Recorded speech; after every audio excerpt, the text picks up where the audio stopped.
Hindi star with Suresh Kumar में आपका स्वागत है। आज के इस वीडियो में हम देखेंगे शिवपूजन सहाय की रचना माता का आंचल। यह रचना शिवपूजन सहाय के उपन्यास देहाती दुनिया से ली गई है और यह रचना आपकी पुस्तक कृतिका जो 10वीं कक्षा सीबीएसई बोर्ड के लिए निर्धारित है में दी गई है। आज की इस वीडियो में हम देखेंगे इसकी व्याख्या और इस पर आधारित प्रश्न बोर्ड परीक्षा में कैसे आते हैं। तो आइए सबसे पहले थोड़ा सा हम लेखक का संक्षिप्त परिचय ले लेते हैं। शिवपूजन सहाय का जन्म 1893 में भोजपुर जिले में उनवास गांव में हुआ था जो कि बिहार में है। शिवपूजन सहाय के बचपन का नाम भोलानाथ था और आपको बता दूं कि ये पाठ जो हम पढ़ेंगे इस पाठ के केंद्र में एक छोटा बच्चा है जिसका नाम भी भोलानाथ है। इन्होंने 10वीं तक की परीक्षा पास की और बनारस की अदालत में नौकरी करने लगे। हिंदी के अध्यापक भी रहे और असहयोग आंदोलन के प्रभाव में आकर नौकरी छोड़ दी। 1963 में इनका निधन हो गया। ये मुख्य रूप से गद्य लेखक थे और देहाती दुनिया, वह दिन वह लोग आदि इनकी बहुत सी रचनाएं हैं। जो रचना आप पढ़ने जा रहे हैं यहाँ पर वो देहाती दुनिया से ली गई है और यह देहाती दुनिया हिंदी का पहला आंचलिक उपन्यास है और यही नहीं, स्मरण शैली में लिखा गया भी ये हिंदी का पहला आंचलिक उपन्यास है। इसकी विशेषता यह है कि इतना सरल भाषा में लिखा है शिवपूजन सहाय ने कि अनपढ़ व्यक्ति भी, गांव का देहाती आदमी भी, ठेठ से ठेठ देहाती भी इसको समझ सकता है। जहां लड़कों का संग तहां बाजे मृदंग, जहां लड़कों का संग तहां बाजे मृदंग, जहां बुढ़ों का संग तहां खर्चे कतंग। लेखक यहाँ कह रहा है कि जहां लड़के होते हैं वहां मौज मस्ती होती है, वहां मृदंग बजती है। मृदंग क्या है? एक तरह का वाद्य यंत्र है जो ढोलक की तरह होता है। और जहां बूढ़े होते हैं वहां क्या होता है? खर्चे की चर्चा होती है। बूढ़े लोग जहां रहें क्या बोलेंगे? बेटा का शादी करना है, बेटी की शादी करना है, बेटे की नौकरी नहीं लगी है, घर बनवाना है, दवाई का खर्चा, ये खर्चा। वो खाली खर्चे की बात करते हैं, लेकिन बच्चे मौज मस्ती करते हैं। इसीलिए यहाँ पर एक लोक प्रचलित कहावत लेखक ने कहा है, क्या कहा है कि जहां लड़कों का संग तहां बाजे मृदंग, जहां बुढ़ों का संग वहां खर्चे कतंग। हमारे पिता मतलब भोलानाथ के पिता तड़के उठ करके, तड़के मतलब अर्ली मॉर्निंग, सुबह सुबह निबट नहाकर मतलब अपने नित्य कर्म से निवृत्त होकर सारे नित्य कर्म करके नहा धो के पूजा पाठ पर बैठ जाते। और भोलानाथ भी पिता के साथ ही रहते। माँ से सिर्फ दूध का नाता था, दूध पीने गए उसके बाद पिता के साथ ही बैठक में सोते थे। बैठक क्या होती है? जैसे आज के ज़माने में ड्राइंग रूम होता है हमारा आगे वाला कमरा, वैसे पुराने ज़माने में या ग्रामीण समाज में क्या होता था कि घर से थोड़ा बाहर, घर के बाहरी हिस्से में बरामदा, दलान या कोई कमरा होता था जिसे बैठक कहते थे, जिसमें जो बाहर से कोई मेहमान आते थे, पुरुष होते थे, अजनबी लोग जो उनके साथ बैठते थे। घर के जो बड़े करीबी मेहमान होते थे या महिलाएं, उन्हीं को घर में आने दिया जाता था। बाकी साधारण लोग वहीं बैठक में ही बैठ करके उनसे गपशप करते थे, बातें करते थे। तो बैठक में ही पिताजी के साथ सोता था कौन? भोलानाथ।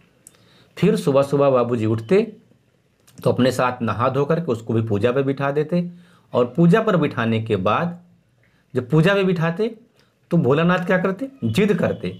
क्या करने के लिए? अपने माथे पे तिलक लगाने के लिए। तो पिताजी कुछ झुंझलाकर, कुछ हंसकर और कुछ डांट कर भोलानाथ के माथे पर त्रिपुंड लगा देते। लीलार मतलब क्या होता है? माथा। और दिक मतलब परेशान करना। तो भोलानाथ के माथे पर त्रिपुंड लगा। त्रिपुंड क्या होता है? अगर आपने शिवलिंग देखा हो तो देखेंगे शिवलिंग पर एक बना रहता है ऐसा, जो 3 तिलक लगता है, उसको त्रिपुंड कहते हैं।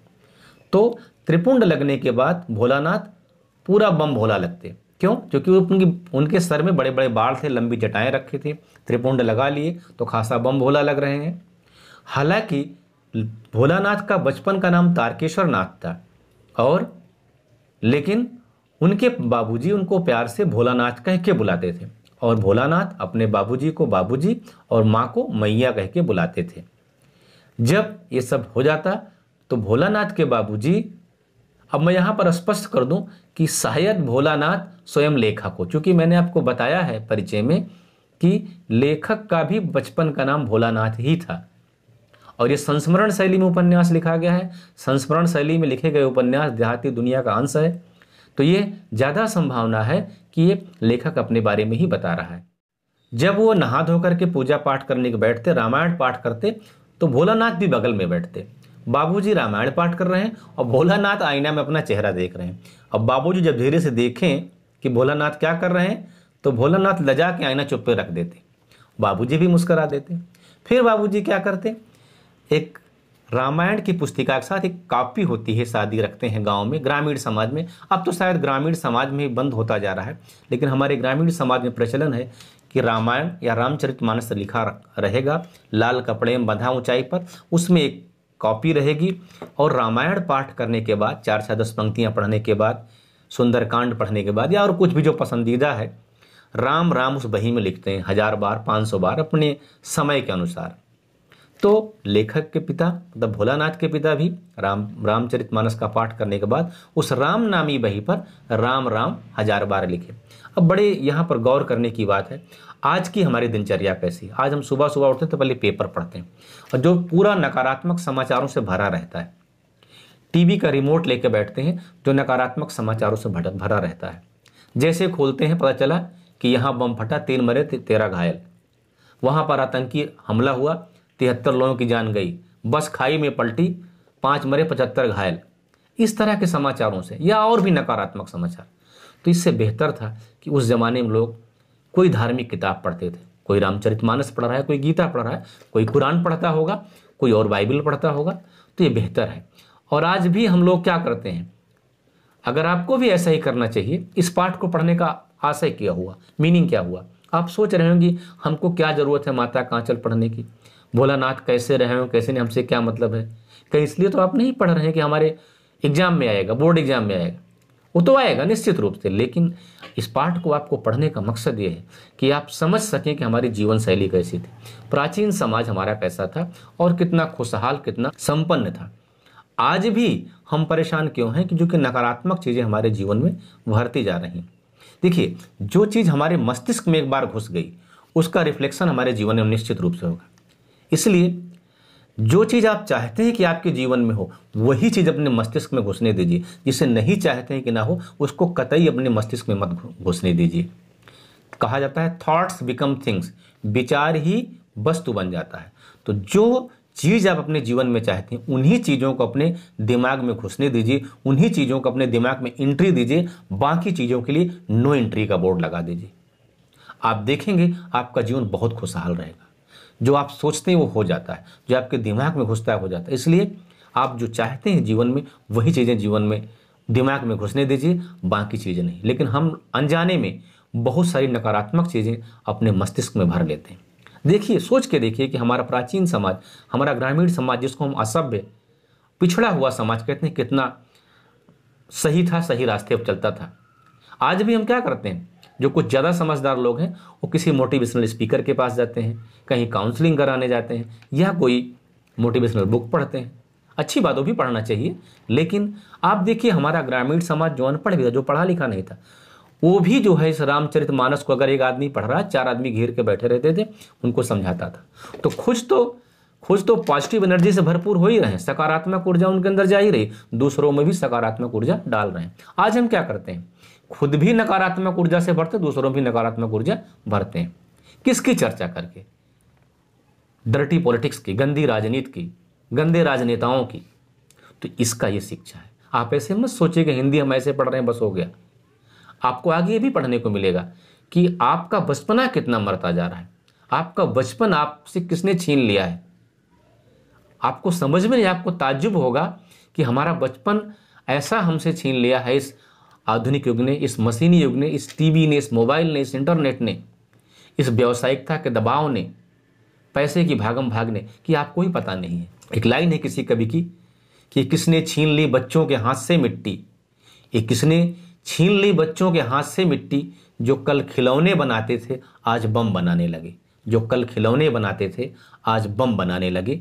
ये गौर करने की बात है कि ये किसने छीन ली बच्चों के हाथ से मिट्टी, किसने आपका बचपना छीन लिया। यहाँ पर इस पाठ में आपको भी पढ़ने को मिलेगा। इस पाठ आपको भावनात्मक स्तर पर इस जगह पर ले जाएगा। देखिए 2 + 2 = 4 सीख लेना ही पर्याप्त नहीं है। गुरुत्वाकर्षण का नियम किसने दिया था इतना ही जानना पर्याप्त नहीं है। उससे भी ज़्यादा महत्वपूर्ण ये जानना है कि हम क्या हैं, हमारे अंदर क्या है, अपने आप को समझना, अपनी भावनाओं को समझना, अपने बचपन को समझना। ये होता है साहित्य पढ़ने का उद्देश्य, ये होता है साहित्य पढ़ने का मकसद। आप इस पाठ के माध्यम से समझ पाएंगे कि आप तुलना कर पाएंगे कि एक ग्रामीण समाज का बचपना कितना अच्छा था और आज हमारा बचपना हमसे कितना छिन गया है। हम छोटे से फ्लैट में रहते हैं, एक कमरे की ज़िंदगी है, हम क्या जाने बहुत सारे खेल खिलौने। मैंने तो अपना बचपन जिया है, गांव में भी शहर में भी।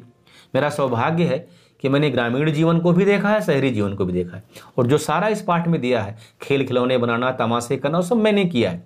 पता नहीं आप कर पाए कि नहीं कर पाए हैं, लेकिन मैंने किया है। आज बच्चे खिलौने के लिए जिद करते हैं, खिलौना मांगते हैं। हम लोग बचपन में खिलौने खुद बनाते थे। वही बात मैंने आपको बोला कि किसने छीन ली बच्चों के हाथ से मिट्टी, जो कल खिलौने बनाते थे आज बम बनाने लगे। तो इस पाठ को पढ़ने के बाद आप तुलना कर पाएंगे कि क्या हम अपना बचपन जी पा रहे हैं। किसी बच्चे से उसका बचपना छीन लेना बहुत बड़ा पाप है, इससे बड़ा गुनाह कोई नहीं। और अनजाने में हम माता पिता भी आजकल ये कर रहे हैं।